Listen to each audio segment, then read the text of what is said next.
I'm CEO and founder of TradeSpoon, and today I'd like to go over current market conditions and trade of the day. Disclosures are very important. Please read them. You can always pause the screen if you need more time to read the disclosures. All right, we do have a webinar on Friday at 9:30 a.m. Central. In our webinar, we can talk about more about market conditions. But let's look at the stock forecast toolbox. Basically, turning neutral, model turning neutral, basically going into the CPI data tomorrow and the Fed decision next week.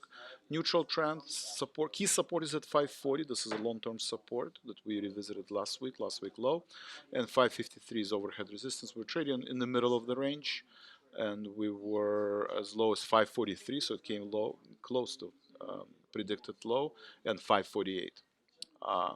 If you zoom out using the same model, but instead of analyzing what's going to happen in the next 10 days, analyze what happened in the 6 months, you can see that the key trend is also still positive. So long-term trend is still intact, positive. But on the downside, we could reach 520, depending on CPI data and unemployment data, not unemployment data, but the Fed decision next week. Plus, we have September expiration, which could create more volatility. So I would not be surprised if by end of September we're at 520.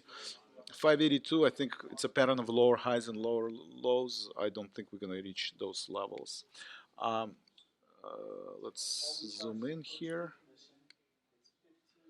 A lot of it has to do with interest rates. So if you zoom out and look at the interest rates, they continue to deteriorate. Right, the 10-year yield broke through the 380, continued to drop, and I think this is more of a fear of the recession. So 10-year yield is down, TLT is up, VIX is back at 19 level, value stocks are flat, spiders slightly higher, facing the 50-day moving average, small caps continue to underperform, and more importantly, Nikkei. Japanese Nikkei, also volatile session. We were as low as 2%. It has recovered. But I would keep an eye on Bitcoin is weak under 200-day moving average. Crude oil is decisively below 200-day moving average, continue to deteriorate in weak Nikkei.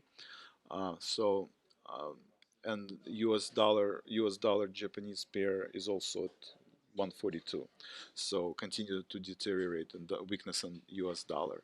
So I think CPI data is the main event tomorrow. We'll see where the market is going to trade.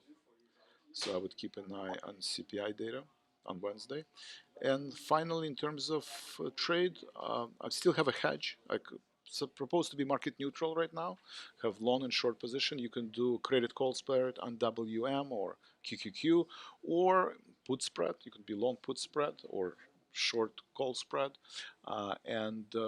or you can buy inverse ETFs such as PSQ and SH. But I would propose to hedge going into the this week and next week. And YouTube is very important. We do have a channel, TradeSpoon. Search for the word TradeSpoon. Tomorrow we have a live trading room, so I hope you can join me for this broadcast. Thank you very much and have a great day.